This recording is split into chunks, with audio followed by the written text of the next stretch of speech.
Aimables téléspectateurs, bonjour et bienvenue à votre émission Entretien de ce jour. Nous allons nous entretenir avec Madame Paulette Sefou, elle est présidente de l'ONG Jeunes éclairés contre le sida. Elle va nous expliquer tout le contour qu'il y a autour de cette ONG. Sur ce plateau, je serai accompagné de Rite Dunanzei. C'est avec elle que nous allons co-animer cette émission. Je m'en vais déjà saluer notre invitée. C'est, comme vous venez de l'entendre, Madame Paulette Sefou, à qui je dis bonjour. Bonjour. Comment vous allez? Ça va très bien, merci. Parlons de votre structure. Je voudrais bien qu'on échange en lingala pour que ça puisse permettre à ceux qui nous suivent à la maison de mieux capter le message que vous voulez véhiculer. Mais d'emblée déjà, Jeunes éclairés contre le sida, ONG, mais comment expliquer biso na mokuse ezalini? En fait, Jeunes éclairés contre le sida, ezali stratégie oyo ezosangisa bana basi oyo baza na bokono ya VIH, oyo baza pe na VHT, tobenga bango ba PA, personnes affectées. Toza pe na ba fille mère, toza na ba fille oyo ba kutanaki na violence sexuelle, toza na ba adolescents, population clé na ba garçons. Donc tosangani biso nyonso pour que to lutter contre VIH sida. Po toboya ki ezalaka bato ya VIH pour na discrimination. Et comme on est à bato ya sida, nde tosangana kaka bato nyonso, nga lokola coordinatrice na yebi oyo aza na VIH, oyo aza na VHT, oyo aza population clé, oyo aza population clé. Po tobundisa bokono ya VIH na mboka na biso RDC. Élément déclencheur ezalaki nini po na kosala ko créer ONG wana? C'est vrai tu peux ça likanisi ya lutte, mais élément déclencheur ezalaki nini? Bon, eloko etina nga na sala ONG wana eza histoire nanga moko na âge ya 15 ans na bala millionnaire moko azaki gouverneur na biso me na cité mboka te parce que za muto ayebani mingi na âge ya 15 ans babalisanga mariage forcé na lingaki mariage wana te mais famille te bamonaki mbongo bapusa nga na bala kaka magi na bando linga te nazaki na 15 ans na 4e des humanités.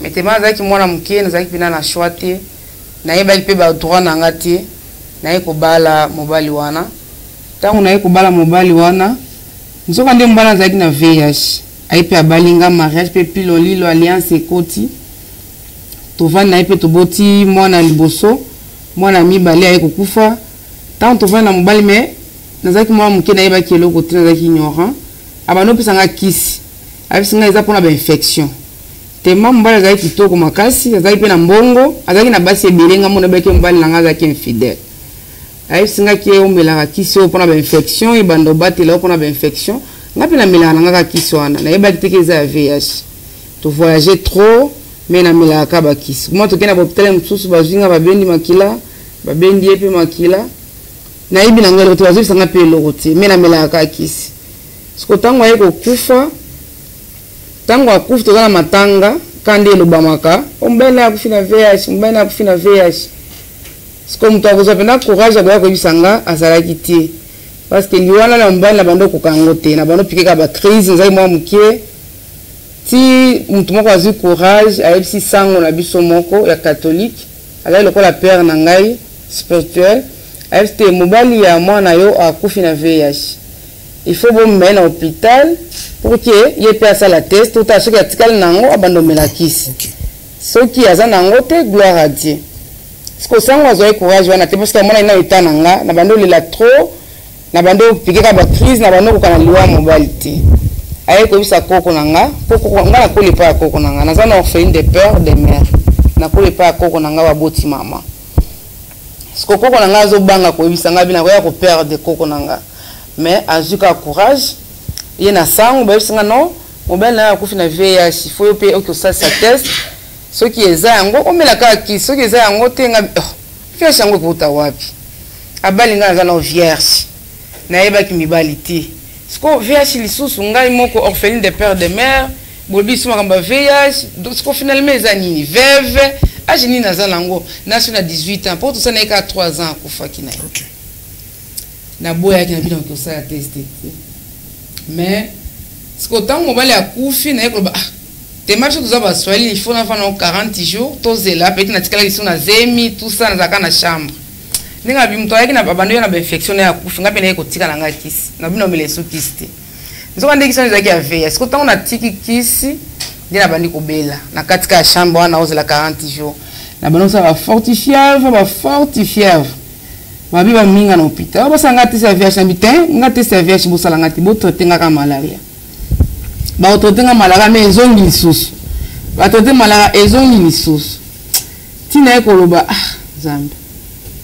VIH yango soki eza penda yango nazwa yango mpe na balabala te nazwa yango na lit conjugal marié légalement nasalaka test soki eza yango mpa namelaka kisi eza volonté ya Nzambe donc eza destin ya vie nanga nayesi tokende na hôpital nayeki kosala test nakende na hôpital nasali test ya liboso ebimi positif nandimaki te nabi te oyo eza résultat nanga te tokende na hôpital mosusu nakende na hôpital mosusu ebimisi positif nabi te nandimi te tozonga na ndako nabelaka kaka toke sino peut-être ya 3e biso positif na bi na na choix te fona melakisi pona bezo okufati parce que tant jour on a baki fona bano melakisi na yeba ite na zo makasi mo na kati nanga pour la vendre qui na bi na sali penda vite âge ya 15 ans na za mineur orphelin de père de mère VIH veuve le bisco za mponi makamno sira mabi pour nanga na sala nini penda na beza destin à vie nanga na melaka kisi ndina bando melaki donc lelo na za na 23 ans na melaka kisi atu musuba ndima te na sika bango menga mona miebi 23 ans na melaka kisi tina e bando malanga kisi ta na bando melaka kisi nazaki tellement discriminé na place où tozalaki na ye na bité na ya nanga na Kishasa na ya continuer classe na ye na continuer nga classe nazaki na kufaki nazaki na 4e des humanités na ye kokota 5e na ye présenter na ju diplôme T na ye kobandela lisusu tina bandi université na 6 tango sko na ye na ba 2018 nde na ye koloba non il faut na sala ONG ba jeune fille pour que to bana ko sensibiliser pour ba jeune fille mingi ba koya na petite na o nga na koya effectivement nde na bana na ko sensibiliser nga moko Benenga mona kina kana be école na sensibiliser na la kisabango ndenge nini ba mariage forcé wana eza be convénients nazo expliquer bango ndenge yangele kaki tout ça ba msuba ndima temenga mona miyebi obe ba yebinga ba yebi ti nene okuta na partenaire moko Médecins Sans Frontières aye ko mona nga na TV na ba publicité na nga na Facebook aye ko zwanga bi non to ba no travail na ba école parce que ba na ko sunga jeunesse. Pour ce totalito ya VIH na jeunesse eza mingi makasi par rapport na bato mususu. Ndi to sensibiliser kaka tit na ko benga bato mususu to ko mwa bato ebele pour le moment to ko 72 personnes to na ba jeune fille na ba jeune garçon na ba population clé na ba adolescent. Donc biso nyos to ko 72. Est-ce que c'est facile ya surmonter? Eza facilité. Eza facilité ya on esa ki on a boya ki no résultat na 3 fois. Mais ce qu'on a mis là, na ji VIH yango na balabala ti. Nazaki mineur na bali légalement, na ji yango na ndako alibala. Na iko mindima, mais ba msusu tozana difficulté ti lelo, ba msusu nga ko mindima te. OK. Ba inko mindima te yango tozana ba perdu de vie na ba centre na biso. Au mona nazala ngaba, azokima hôpital ya ngaba pour ba mona ete akeye na ngeringier. Ce que tant par exemple la rozanga mbongo à transport, aleki si rendez-vous. Ça fait combien de temps ONG existait? Tobandi na le 3 mars 2018. 2018. Oui, donc maintenant ça fait 6 ans. Oui. Accompagnement ira facilement. Ouais, to financement et ça moi passe. Mingi na sala ba effort na miso to sala volontaire kaka. Mingi za la volontaire. To na financement pendati. To na financement pendati, tema ba jeune to na bango baza pena na courage. Mingi za la ka volontaire. To sala biso ya ofele. To bitelelo to ko sensibiliser ba fille apaka juma. To kena na paka juma, to na ba masque, to kena ba préservatif, to laxi bango pona par rapport à VIH, pona ba IST, infection sexuellement transmissible. To bilelo to kena église telle to ke, lelo to kena école boy to ke. Financement ezate jusque là to na financement te. To sala ka volontaire. Les démarches ni bomeka ko sala déjà pour Quoi bon besoin financement? Ben tokomela ba partenaire na biso hein. Tokomela bango. Msusu bakanisa biso na ba décembre parce que dans les 1er décembre c'est la journée mondiale du sida. Bango bakanisa en décembre. Moi en décembre ne bakopesa bino mambongo balobio bo sensibiliser par exemple l'université telle. Boké bo sensibiliser après sima bo pese rapport. Bakopesa non bo sensibiliser place telle. Mais financement pena bo ezate yango to senga mingi na gouvernement na biso à prendre des biso en charge parce que ba partenaire lo bako kende pe. Bako kende za la passe makasi. Pour ce que na ba hôpital ya prise en charge ya VIH, ils ont la place à Fonds mondial, ils ont place à PEPFAR, ils ont place à gouvernement, ils ont toujours reptière. Ils ont toujours na ba reptière. Ceux qui nzamba bako sunga na ndenge toyebi ezo kende ba j'ai en charge ne ba mboka musu ba en charge prise en charge médicale complet, prise en charge nutritionnelle complet na prise en charge psychosociale. Et ils ont la peine bien ceux qui pendant ba pesi peu de temps ya bato ba bima déjà na clandestinité ko s'exprimer pour que ko sunga ba oyo bazo batama. Faut ba clandestin ba zebele. VIH lelo eza ya kalate. VIH lelo comme maladie normale. Parce que netinga wana za personne avec le VIH mais za sidatique. Yango moni toujours ba différence za nini? Voilà. Comme on évoquait en autokota mbala. C'est quoi la différence? Au moins, on a toujours VIH, bâti sida. Effectivement. Cela veut dire VIH n'est pas égal à sida. Okay. VIH est un virus immunodéficience humaine. Okay. Sida est un syndrome immunodéficience acquise. Par exemple, ngai, naza personne veut avec le VIH, mais naza la sidatité, la sidate. Donc sida est une étape maladie. Par exemple, n'est bien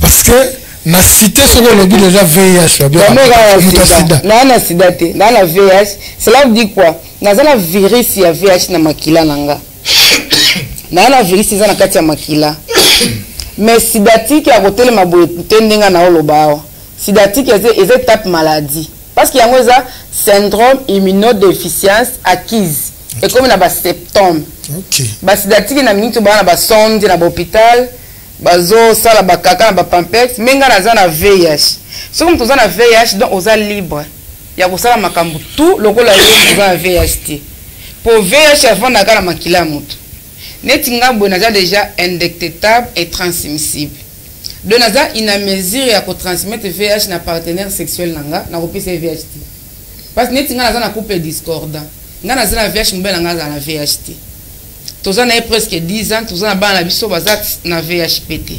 Bon, donc monopoliser parole te na participer malo papa mama Rit pour na moni azo seka azo évoluer na kisaka pesa na mais c'est sidate. Non, si ça comme ça on pas zo. Si ko mon net nga na za na VH boye, so na me la kiss nga bien, na kiss tous en ngolo doli. So ko me kiss na bien pendant 3 mois, virus wana akokima na sang circulaire akimaka. Aki ko bata ma ba poumon parce que jusque là non tozu qui ça obik sa VHT mais qui soit là les ça ka virus pongi so ko zo bunda na adversaire non so ki ala li pongi ko sala sur l'autre donc là ça ba on ka pongi ne si yanga boye ba ko sala nga test ya détermine na musapia et ma négative et ma positivité mais cela veut dire pas que na asu na VHT ezali me bata mi na ba poumon et ki ko bata ma poumon nanga donc on sent makambo nga nyonso normal mobile nga ko zo VHT na robota bana nga bazape na VHT. Mais ce qu'on sida est étape maladie. Au moins des batumso nga pena na ko sala test té mais vona kufa nango ko kufa nango pourquoi parce que VIH ya melaka ba anticorps na biso bato nde bilé nali to benga ngo ba na mon biso ya VIH to benga ngo ba CD4 ya ali aka ba anticorps ba soda nzoto nde yango aliaka mais tango go bwa ko sa test ya zoli aka ba soda nzoto azoli aka ndo okoma spona sida. Par exemple, ngande de boye et moi je suis en hôpitalité. Yango mo la passer mso ba bomela biso bato ya VIH mingi. Tant to ke nzamba sali, nzali na VIH na ke sa test boye esilité. Et longo de na sens circulaire réseau mona isusu té. OK. Au combien détectable donc ba détecter ngo sur na machine té. Mais elobité ke esilé et ke ko la pongi. Mais ce que tant yo okata kisi. Tant ce que la muka comme virus rebelle ndeto benga. Wa spa ya na ba symptômes nyonso ya sida.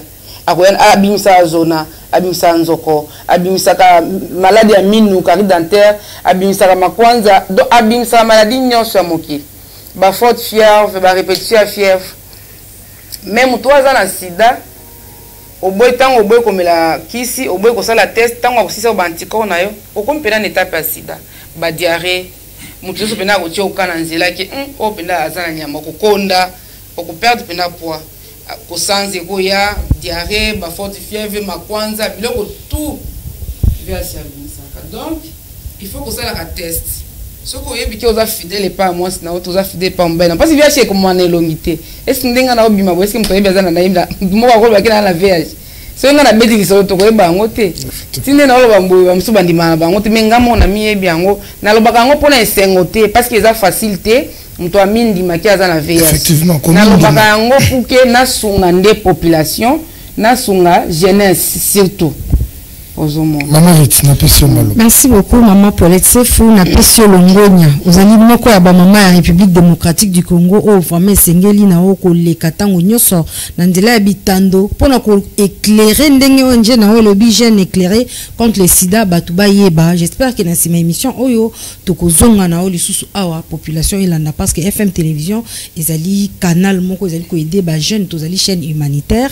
Mutuna na nga ezali boye. Lelo na société na biso soki kaka bayebi mutu wana azana VIH biso na tobenga kango sida kaka tokopesa ndakisa ya jeune fille moko azaki na mwa loyenge ba partenaire sexuel ebele soki bayoki kaka partenaire moko akufi kuna basali liste okomona pe elenge mwasi to mobali akomi frustré a changer milieu sans qu'il y a sa test akei akomi danger pour la société na batalolenge wana maman Paulette Sefou coordonnatrice ya jeune éclairé contre le sida en Lobani Ngobloba. Il y a un peu de bien à terme de autodiscrimination. Parce que mon bal à cause de la VIH. À quoi bima peut-être na basi 10. Oui. Peut-être mi balene ba cause de VIH, 8 ba cause de VIH. Na on s'explique pourquoi. Pendant mon toazo à VIH na nzela ya rapport sexuel. Au moins biso na Congo to nga ifo mo ça la sec et peut-être za mabe. Moi niti na Rwanda pona vu na vani pe mingi kuna ba este na Rwanda moi ça la sekete okokuta la bosangisa moi sina nzoto moi sina mobali mbeti nso pe poli na mai akotika la kozwa VIH ta mukolo mote mais biso na Congo to linga moi si faut la sec on a des malades et pesa na facilité tant mouvement zo leka entre moi sina mobali o azana VIH azoki tozoka kana ntango mouvement wana bo msusu azana ngote azoki makila ntango esangana bala moko bopesa ni VIH parce que na spermatozoïde ya mobali VIH ezali mais eza faible eza na to moko ina mesure ya kopesa muninga na ye ya contaminé eza na possibilité wana te mais ata na tire langue VIH eza na salive na biso ezali mais ils ont la capacité à contaminer mon tout. C'est là qu'il faut que ça la tire langue à la léger. Et ça tire le golo ni so yo longola mutu le mte. Ya malembe ka poso ya zoki. Yo pe kuna so ko meli makila no so to zoki bo pesa ni VIH. Mais so ki bo sali ka léger ya normal bo tika la ko pesa na VIH. Pour na salive eza na to moko et ko kokate ko pesa muninga. Mais ndenge moko pe na rapport sexuel. Donc après bimana dibas peut-être moi on est à cause de PVH monsieur soit 8 mais ce qu'on danger et pas mon VIH pourquoi tango bimina bato 10 bazana VHT yoza victime ya ba infection na infection ya VIH et comme sur-infection ba IST infection socialement transmissible obligatoire aux wango pas tant que na VIH déjà aux déjà sensible na ba infection nyos pour ça déjà na infection l'équipe infection nyos ya nzoto. Donc il faut que mi batte la caca. À quoi peut se VIH mais à quoi peut se infection? Na VIH na on a comme sous sur-infection et compliqué ba anticorps na biso. Yango ndo kama mtu msoza na VIH mais azana santé à bien te. Ako que l'hôpital bo batu ni omela ki sina mela ki si bien mais oza santé à bien te pourquoi? Ba sur-infection zo bo moyen ba anticorps na ye. Surtout na mutuna msusu yo lobi que moi si azana VIH to mobile partenaire moko na kati ya couple akoko zana VIH mais muninga pa zuite aboti pe bana ba téléspectateurs ya FM télévision bali ba comprendre place on a limbo la mo penta malamu ça eza miracle yo lobi ke o ba msusu ba témoignera kuna mais kama ko beta penza li solo place on beta c'était malamu. Par exemple là pour exemple nga moko nga nazana na VS les lots 23 ans na melaki c'est pas facile hein. Chaque jour il faut melaki mais tellement il faut mela pour vivre pour battre là. Ce qui au moins si vous avez besoin de VH, il faut battre la partenaire sexuel na yo. Pour battre l'indéni, il faut me la kiss na bien. Tant on me la kiss na bien, au commis indétectable. Cela veut dire virus na ni na biso to benga ngo charge virale. Charge virale c'est examen on batala ka to ya virus na nzoto ya moto. Mais so comme indétectable et mon analyse sous-sauté. Donc oza inamésie ya ko transmettre VH na partenaire sexuel na yo. Oza inamésie à transmettre na mwana oyo kobota. Bon seulement oza indétectable par exemple dans kilo ya zemi tout le monde a besoin d'inviter ba maman ba le canate c'est VIH et directement basi mususu baza en intention ya koyoka kuna balobi no ninyo ba ebisio nini soki oyo aebi par exemple makutanga makomi malamu te ba meki kotangele ba moni keza positif polémique ezalaka toza na Kinshasa mais azana on a maladie eza détectable. Siko arosala lolenge nini na kaya wana. En tout cas so vous avez détectable conditions zaka melaka kisi na bien. Peut to na kisi moko mikolo parce que na kala nano to banom 12 comprimés pour la VIH. On me lit des bactéries on me lit ba molécules différents. 12 comprimés. Et ko quitter comme 9, et ko quitter comme 6, et ko quitter comme 4, et ko quitter comme 3, et ko quitter comme 2, le comme 4 comprimés moko. Comprimé mon kaka. Donc, si par exemple, que me la 8 heures, comprimé on a ils ont la makasi 8 heures à lobby. Ce qui au meli 8 heures à lobby, c'est sur la makasi 8 heures à lobby kuna. Donc, il faut aimer ma journée moko na heure moko. Et ça fait que le meli 8 heures, le meli 9 heures, le kuna 10 heures mabé. Tant que autres cas espace vidéo ana aux autres bengango espace on bengango période fenêtre.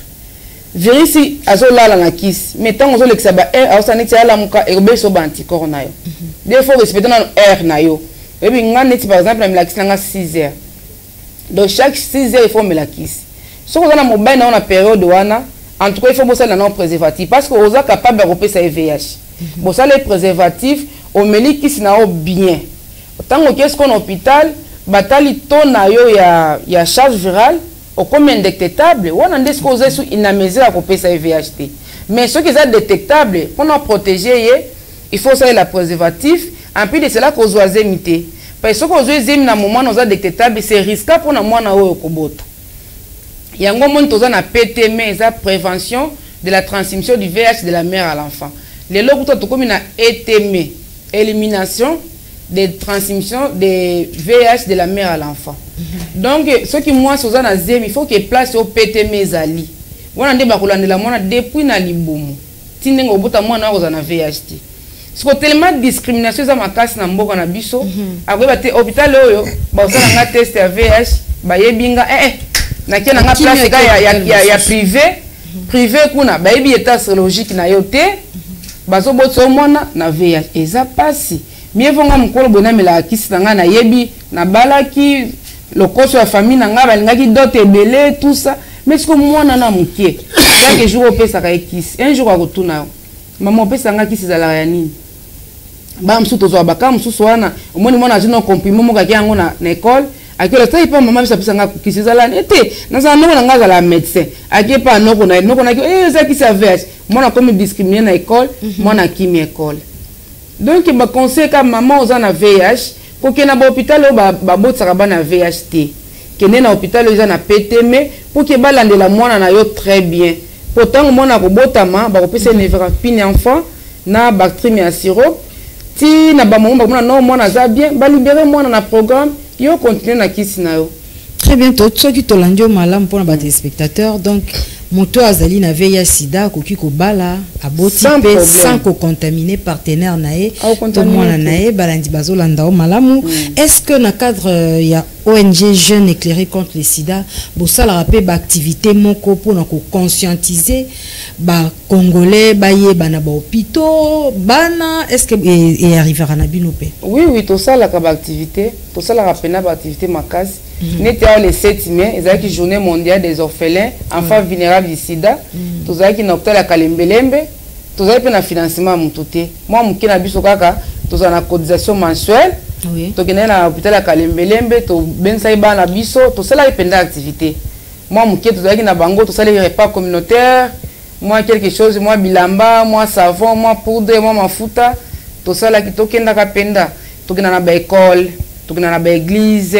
Tout na place où il y a boîte de nuit tokindaka pour na kola sabango utilisation correcte et préservatif parce que mutu muso akoza la salle la préservatif mais ayi binde ba salle la rangote yango ndemo ba e pasuka na ngote donc oyebi ndene nga ko utiliser préservatif te yango siko tokenda kola sabango utilisation correcte et préservatif tokenda pina na ba place pinda wata ba ndeko na biso ba toko benga bango ba PS na monde na biso VIH to benga bango ba PS ba professionnel de sexe. Donc tu n'as pas tout mais tu as bénévole.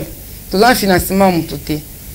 Bon on a bilenge au bazalaka alobi que bon ngapi ba pesa nga maladie muto a pesa nga maladie ngapi na opanzango. Conseil ni o pesa bango. Wande na pesa surtout conseil na bango pourquoi? Tango yo lobi ko panza atanza milana likolo akotika ote au moins okufa avant. Pona ni parce que banozo ba sur infection. Parce que ko bima na 10 000 balles 10 000 balles sur base VHT, mais bango sur 10 obligatoire ba infection, c'est seulement transmissible ba IST. Obligatoire au yango. Ce que tant que vous avez VH na yo, tant que vous sur infection ya bango wana et comme si infection. Yo moko ko détruire na kutu makasi, peut-être moko ya libabe kaka ndi akozo VH. Mission na peut-être bakozo bango VHT. Par exemple, peut abattre la rabat na ye. Vraiment. On m'appelle mon peu kufi, santé non peu comme médiocre, qui tu mon kufi nao. Bon, bah, si il y a dépistage ou bah, campagne à dépistage, est-ce que ça sera facile, par exemple, dans l'université, bah, mon bah, jeune, bah, qui ne ça facilement? Oui, et ça facile, et ça peut, tout ça, la bah, image pézali, tout ça, bah, dépistage dans l'université, dans l'école, les gens, moi, parce que, bah, mineur, l'État n'a pas autorisation, il y a qu'on dépister, bah, mineur, il y a un autre mingi dans l'État n'a pas loi, wana, tout dépistage, bah, mineur. Parce que moi mineur moi boy azana moi tonton na moko ya 40 ans mais aza mineur au mona mineur azana iPhone Pro 15 ce qui a eu un point d'interrogation azo imaginer la mikolo mais pour la la test VIH il faut azala accompagner na papa ou bien na maman ou bien na moto mais tant que na ça makambo wana azala raté et peut-être pas ba mineur VIH za makasi pour comme mona mususu ya 15 azana na VIH mona 16 azana VIH mais azo na papa mukolo papa n'a pas un foyer naé maman kuna zo la VIH au filet zo ile na ndako donc ce qui le temps soit ko sunga to bana ko dépister ba mineur bo sala tout makambo le kana mikolo basala kala bana miki basala kala bango balingi ba tonton moko ba mapina solo bien mais surtout ça bango ba dépistage muto ayebi eta na ye to pesi conseil nini ya ko sala pour vivre a ko pesi nga awo koma mukolo koma na age kolo ya ngai ozo mo sala ba 20 ans na VIH na yo muto ayeba te muto atiaka opekate soko beti lisolote. Ok, vraiment. Toko pour ça na maso na biso olobi que na katia ONG Jeunes éclairés contre le sida bozape na ba fille o bazali victime ya violence sexuelle ezali pe likambo motuya o ezali kopesa pasi na basi surtout na mboka na biso na kawana ya ba jeune fille na bosala penza ni pour ko remonter moral na bango. Ben to pesa ka bango accompagnement psychosocial to essayer après ko komana ba partenaire mais jusque là na on tozui pe financement te pour baza mo ebele parce que là on a lobaka on est na biso za ba jeune mingi baza ba fille mère tellement discrimination les gars qui mingi na ba famille mingi pe baza ba orphelin netinga mo na orphelin de père et de mère naza orpheline mingi pe baza ba orphelin baza ba orpheline mingi ba futela bandako mais baza na musala te mais batanga misu batanga musala ezate misusu batanga te mais bakozo ata pour couture ata misala ya maboko mais possibilité ezate yango nino senga l'état soki akosunga biso bao batanga bakota ta na budget annexe ya mboka na biso toza ba congolais o batanga te bazo ata ba métier pour qu'il akoma autonome pourtant to bike fin du mois na moi salaire nanga eza moi passer abima na butu tango ko bima na butu toza na ba fille musu ba yaka wana ba isinga cordon na kutana moi vie nanga mo boye ayisinga $100 sans préservatif $20 na préservatif so nga na tali bo na fitina onda coûter na kena ka bongo siko na ebite anzambe asore ka azwa VHT na bi omoni biloko bongo mais yo kozanga infection te okozwa infection il faut toujours combattre la bateau pour que nzambe pe abattre la yo omi battre la pe yo moko mais ce que azana musala na ye ayebi ke fin du mois nazana salaire nanga conscience e kosala parce que mito ezali batanga ope batanga te bakosala ta ba esthétique bakoupe couture muto akomi autonome ayebi ke nazana moi revenu nanga pour que fin du mois nazala à l'aise mingi bazana bana ba fie mère na bokola bana nga batanga classe bien dès lors kana osenga na l'état na biso to ko continuer na so na biso ba personne affectée au bozarana ba on a katia ONG rôle na bango ezani rôle na bango ezali parce que tolingaki te batu kaka ya VHD bazana ONG personne affectée na ko pesa exemple net nga na zana VH leki na nga zana VHT par exemple aza personne affectée na likambonga na zana ngo par exemple moi na nga aza personne affectée mobile na nga aza personne affectée parce que bango azana VHT mais aza affecté na likambonga na zana ngo pour ceux qui zaka batu ya VH discrimination za makasi on ise na bango batu sida tema batu ya VHT on ya bango batu sida wana toke dinesco to bekara biso nyonso to sangana pona ko lité pona bokono ya VH na mboko na biso Congo Maman Paulette nalandi na bokebi nyonso c'est vrai que Ocholo Baawa ezali facilité de parler de soi ngana ngina tuna tango bo aborda kabatu bokendaka mbala moko obandi kotalisa bango réalité ya oyo viva to obandaka nono kobetela bango lisolo ya réalité ya makambo yango parce que ce n'est pas facile lelo na Congo plus précisément na Kinshasa obetela moto lisolo ya VIH c'est vrai yo uti ko limbola awa la biso différence ya VIH na sida mais Congolais kino en particulier ce ko betele lisolo ya VIH na moto na ye ami lobeli yango sida alors difficulté nini beaucoup tana nango tant bosala ba descente na bino obanda ko talisa moto ki eloko songolo tompakala esengeli na ko sala eloko songolo tompakala esengeli na ko tika parce que na une question on kaka un exemple où tu peux pesa ya ndeko oyo a préféré $100 mais akende na ba risque au lieu andi ma $20 mais à se préserver. Merci beaucoup. Et ça la peine passe. Pourtant to kitaka to ça appelle dépistage volontaire. Ozoka pena mutu ade so mi vona kufa nanga. Na ko sala ka test ya sida. Te pose so ka boisinga na zana ngo kaka siko na kufi. Na mi bomi na ka bomi ngambo. C'est comme toi bon boke na na accompagnement psychosocial. Bon on observe un exemple. On observe un exemple, on observe un exemple, mon père atanga mon ko témoigner madame yozo ko sana. Est-ce que mtu sida ko akoza lokola yo boy? Est-ce que mtu sida za la ndeni? Abitembo aza konda za la makwanza ambige on za yakala. Sida lelo soko milika kisno bien. Okomi na VIH, ozane loko moko te signe moko te ya VIH na nzoto non. Omote so moni moral ne peneza bien te totika kana. Po boko se la pe bomi pe ngambo. Bomi ngambo. Botiki nanu, bobisi so rendez-vous jour mususu. Ti ya kondima kaka. Dans ce ko sali test, so qui est bimi positif, il faut boba ndeni boko annoncer résultat na ye. Parce que muso ça boyi sanga ye, mo plan to toki. Abiso boye bisinga ka na okufanga gasi ko bomi mangambo. Zena benga na mwasi nanga mo plan to zo lenga. Siko wana to ko sana to ko pesa na résultat te. To bengi sino su mwasi na ye, te osa su mwasi. Okomona boye bimi mwasi aza na ngote, mobali aza na VIH.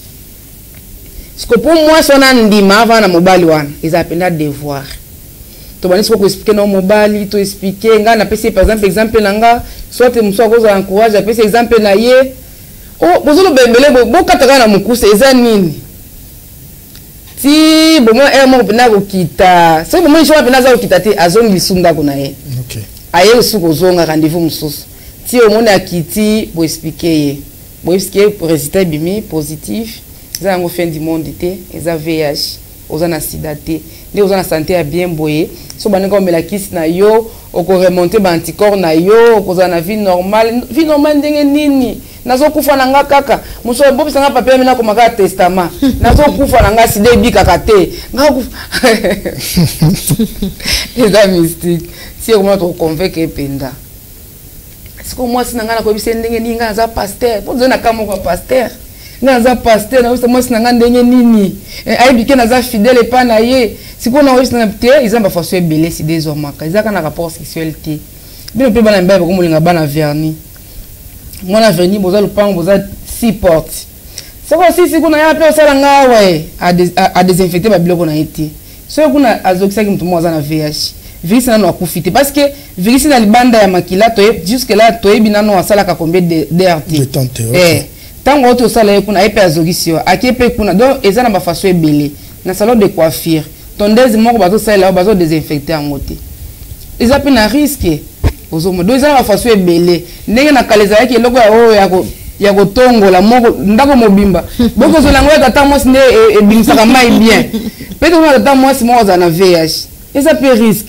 nde pe totia ba brosse à dents jamais brosse à dents boko tia mona mona cité mona utana Kishasa omona ka kopo moko bato nyonso batiaka ba brosse à dents risque makasi na papa na mama na batantine na bato nyonso kana kopo ande batia ba brosse à dents eza risque makasi soki moko aza na VIH wana virus akotambola ti akoki na brosse à dents ya mwana so ko brosser boy po toza na bana mso dépisté positif mais aza vierge ayebi mibali te mama ne pe aza na VIH te papa ne pe aza na VIH te donc ezana ba façon ebele ya kozwa VIH donc soki toza na VIH ko juger ete ezaka na rapport sexuel ete ezana banzela ebele mwende na bakalezala bazongisa makila batestaka te te yena noko na baza groupe moko na noko na ye bazuka makila noko mala moko pion batie mwana nzoko amende noko azana na VIH amela akisi ayebisa mutu te parce que c'est obligatoire te ko isa batuke na zana VIH pour la discrimination pour bato mususu ba famille bakabola bango banzungu et peut-être VIH ezomaka na sanité ngana ko lia luto na yepo lili nango okozwa na VIH te et la mbala ngo ko latanga pe na lati na okozwa VIH te mais na kaleza ki misiso bebeke na famille na do comme na chambre na omoko ba umza cotisation déjà certifié on ezaki ya kala mais lelo tozo vivre normal.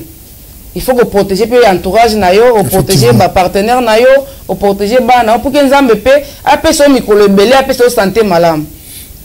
To komi ko poussa na malem na suka ya émission na biso. Mais ngana ko senga avant mama Rit pe azwa mituna mibale to misato ya suka.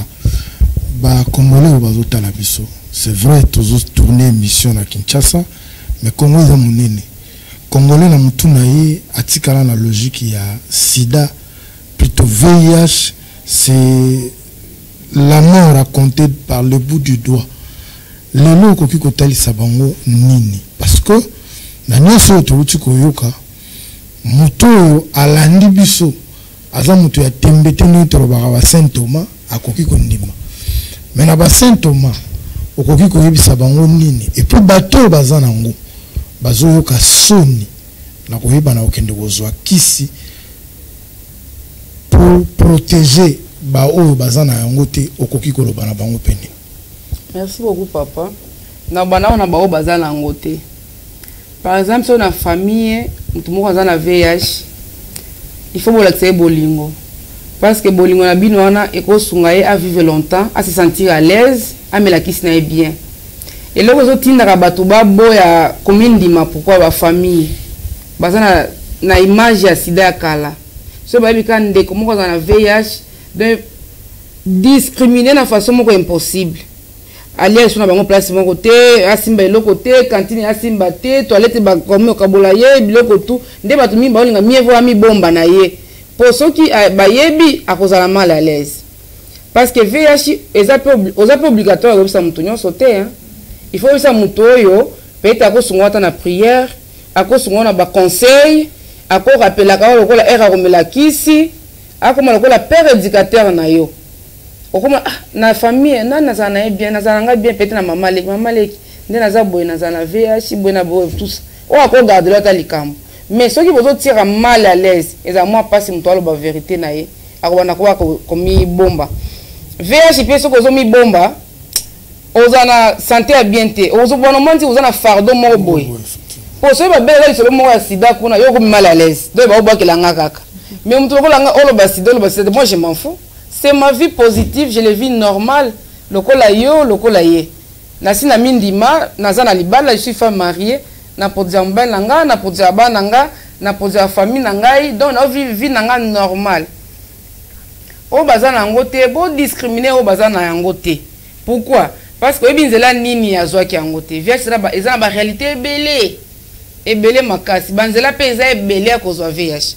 Peut-être lelo eza pa na ye lobi to yebite. Ata soki yo za na ngote mais na famille na mutu moko VIH akozanga te. Ata na église na bino ata voisin na yo. Donc soko omoni mutu moko za na VIH, pesa e bolingo wana ekobakisa ye mwa mikolo ya kovivre. Mais ceux qui vous ont discriminé kaka, kochola mawana, kotukama, stigmatisé, yango des autres poussaka mingi ba mindi mate. Sko bande ko nango baza lokola ngai, baza positif. Et loko to boya kana monde oyo autodiscrimination. Tellement vous avez déjà la VIH, bato ba bede suma sur la VIH te. Au mona kaniti bazo boya ke la ka ngai. Te bato baza libre. Yo ko beta masolo nyonso ba ko mona ngo. Ce qui est important, yo mela kisi na yo bien, tambo na kubanga nzambe. Zana partenaire sexuel moko. Ceux qui n'ont pas balanité, beaucoup qui n'ont pas préservatif. Parce que peut-être aza fidèle pas na yote, pour qu'il ait épargné na ba infection, c'est seulement transmissible. Mais là kisi na bien, oh balobako na botama na ngote na ko panzango. Mais ko panzango yo ndo ko kufa noki. Parce que ba infection ko bana ozwe pa ba o baza na VIH. Et comment si infection pas non parce que vous avez une infection à mon nez à VIH. Il faut y battre la peau, battre la batte. Pensez me faire battre là. Donc mais là qui s'en bien, VIH le à calaté. Surtout ma femme enceinte. Bazo la génération sans sida d'ici 2030. Et ça c'est si des aussi là, mais biso ba maman tu la VIH, to bota bano baza la VIH des générations sans sida ngwa. To bota bano baza la VIH pourquoi? Il faut tomber la kiss na biso bien. Pour que tu aies la VIH. De ce que tu as la VIH, yo maman, landa pétémé na yo bien pour que moi na yo abima sans VIH. Pour tous la génération sans sida d'ici 2030. Maman Ritz, deux questions comme ça pour clôturer l'émission. Génération sans sida d'ici 2030. Maman Paulette Sefou, oyebi société tozali nango lelo spiritualité hein ba église et comme ko dominer comme ko guider vie ya batu mingi. Tozomona lelo na kati ya mangomba to discriminer ba pasteur te mais baloba ngo eza sida kindoki na ko sambela sida ko sila. Il y a des pasteurs bango babenga bato sida ba ya soki na sambeli bako bika na batu o bazolanda biso to pekisi lo sambo te mais malobani yoko ko loba en tant que actrice. En tant que coordonnatrice, il y a éclairé, jeune éclairé contre les sida. Merci beaucoup, maman Rite. Ba pasteur, il faut bosunga biso. Parce que ba pasteur, bazo boma bande kona biso trop. Moutoazan la VIH, mais bazo bisa ça la jeûne et prière. Jeûne et prière aliate amelate. Et pourtant, aza obligé à komela kisi chaque jour, il faut amela kisi. Chaque jour. Mais ce que tango ça si jeûne il y a 2 semaines amela kisi te. Ozo bebisa ba anticorps na ye. Parce que na yebi bien akala tango sida pende bimaki. Qui sezalaki te bato ebele bakufaki. Ebele qui se ko bima ezalaki cher. Bato musutu ba bano teka mapango po bazwa kisi wana VIH. Mais lelo eza grâce moko tozu yango ya ofele. To futa kambongo te. Margué na mboka na biso tozaka na prise en charge médicale ya ARV kaka. Mais ce qu'on belle malaria il faut foutre, consultation il faut foutre, mbete hôpital il faut foutre, maladie non ce qu'on fout. À part quand qui servait changer d'être gratuit, na bactrim. Et on est au senga base de en prise en charge la maladie non so, né na bamboka mso ezalaka. Parce que mingi aza déjà aza vulnérable. À quel hôpital aza na mbongo te, asa la raté ni te. Tant que on peut pisser ba fiche à fouta, ba mbeto à fouta, ba bloko msusu à fouta, aza na ngote. Yango batu mingi baza comme ba perdu de vie. Aux monde. Yango so bako sunga biso uzala bien makasi pour que tous la génération sans sida. Et sunga biso makasi penda. Surtout la nyama bokebi moto azo komela kisi ya ARV senge na été ko sala jeune. Non et senge na été kondima ke maladie esili mais maladie elali. Elali nde pongi. Parce que kisi wana nzambe to sambelaka nde apesa ki ba minganga mayele. Pona kalizala kite. Apesa ki ba minganga mayele ba bimisi kisi wana. les lois comme Meliki c'est comme indétectable c'est déjà miracle ngana mona ils a miracle pour ngana le ballon na 23 ans na melaki pour ngana le ballon na kokufa na maladi mtu na VHT pour na yebi ba technique na ngonyos technique na ngoza ka melaki na ka bien c'est tout et puis ça donc na ko ba diabète na VH mais vous na la VH nanga et ça la condition te o sous qualité on de o sokate on de o botate je suis libre à condition que na melaki nanga ka bien na salivi nanga normal ko la yo maman riti donc si tu as diabète na VH mais vous na VH et ça la condition na ngoza ko melaka kisi na ici ba munganga ba ndenzamba pesa bango maele wana kisi yo ebimi so zo ke na église parce que nzambe ndi apesa biso bomo na pema na ye to sambela kaka nzambe na ko mela kisi na ngai en plus de cela kisi wana vana mela il faut na lia pourquoi parce que kisi ko mela chaque jour ezo bande ko biso muso ya VH bazo ko na problème ya barin pourquoi azo mela kisi chaque jour vie eza pasi ele ko lia ezate parce que kisi wana avant ko mela ngo il faut lia na au lieu ndesko melikisi comme sous soixante eloko ya kolia te abina mela kaka pona lexa RT bakisi ezoki na kovanda ekuna omona mingi bakoma na premier rein siko tango ke na hôpital pona rein hôpital ba ici awa ezaka kaka pona kisi ya VIH rein kende na hôpital etel ana mbongo te avant neka na ndako ti azeli mukolo liwe koya okomona mususu esali bango ezoboma miso o il faut ba opérer miso awa ezaka kisi ya VIH ndeza ofele miso il faut foutre mbongo mais bazo posana ke kisi wana ezobimisa maladie ebele pona nini kozanga kolia bien mais tango ke na hôpital il faut foutre mbongo pona maladie mususu wana siko eza déjà vulnérable akozwa mbongo wana wapi eza pasi makasi soki mbongo abiso bakosunga biso prise en charge médicale complet ya ba personne vivant avec le VIH/Sida prise en charge nutritionnelle na psychosociale en tout cas to ya virus soki basali biloko misatu wana to ya virus ekokita parce que ça toujours élevé. Très bien. On va passer un message particulier na ba maman na la jeune fille kakanane. Au Baolanda na FM télévision. Ba maman na biso surtout na obeta 7 na oba na zemi. Ko kende place nyo sauter. Tozana besoin mwana na bota maza na VHT. Pour eza pasi obota mwana banomelaka ki chaque jour eza pasi makasi. Kende place au PTM ezali prévention de la transmission des mères et enfants. Le autre na ETM élimination. Donc okobota mwana ko na VHT. Kende ezalaka yo na munganga na yo o expliquer que nazalanga na VH na melaka kisi. Alandeli mwana ona libumu tindenge akobota makotiko za na VHT. Mettez-moi dans ma coquille ok na centre moko boza privé, ba beta logique na yo te. Tango obota mwana VH et comme sous génération sans sida to koksa ndenge ni. Ba jeune fille il faut que tamona ko banga nzambe, za na partenaire moko. Soki boye bo bala na nte, c'est la préservative.